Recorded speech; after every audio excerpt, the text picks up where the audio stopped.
Mag-unbox tayo ng anong mobile to? Infinix Hot 40 Pro remote. Infinix Hot 40 Pro. 256GB, 16GB. Ano siya? RAM. Oo. 8GB RAM. So ito yung latest. Pangalawa sa latest. Pangalawa sa latest. So meron pa mas latest dito. Okay. Sige. Yan o. Tingnan nga natin kung ano ang itsura nitong Infinix. Favorite ni Kuya, yung previous niya is Infinix din. Ilang years mo ginamit? 3 years. 3 years ha. Uy, maganda camera ha. Magandang design niya ha. Ang ganda ng design ba?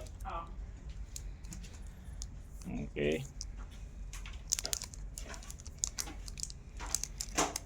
Ayos oh. Sa akin muna. Buka mabitaw. Yan. Maganda yung design ng phone kong CJ ha. Kaya nga. Uy. Pwede. Infinix. Oh.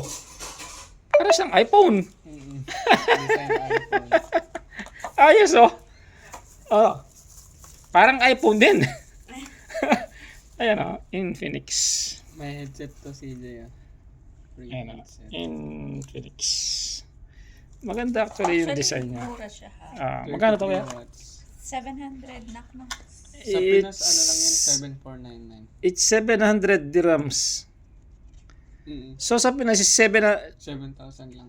7,000. Eh mas Baka mo. naman 128 GB Oh, lang. baka magkaiba na. Hindi, 7499 lang. Hindi, I mean 128 GB lang. 256 pa rin. Ito, ang kulay niya green. Imposible be. Okay, sige nga. Maganda siya. Kasi lagi lang halos ng kwan. Ang gamit ko, Oppo. Pero, ay hindi. Sa cornering kasi, sa corner niya kasi para siyang iPhone eh. Oh. Pabak siya. Box siya. Version. Oh, may kwan siya oh, sa corner.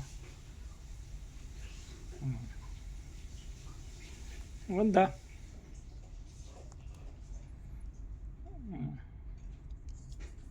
Camera ang nagdala. Pro Max. Sabay. Okay, sige. Check natin. 7,000 lang sa Pinas. Depende siguro sa kwan. Memory niya. Oo. Kaya nga. Kasi mostly sa electronics kuya, mura dito. Compared sa Pilipinas. Ganda. O may casing na. Meron. Kaso clear siya. Okay. Clear, di ba green yung kinuha natin? Natatandaan. Green to. Ganda. Ayan. So ang presyo nito is 7,000 sa Pilipinas. Dito magkano siya? 700 dirhams dito. So sa Pinas na hindi lang 7,000 yan. Yung ganyang kuan. Yan. Okay. Ay, ano yung wifi mo? Ay, next time. Thank you.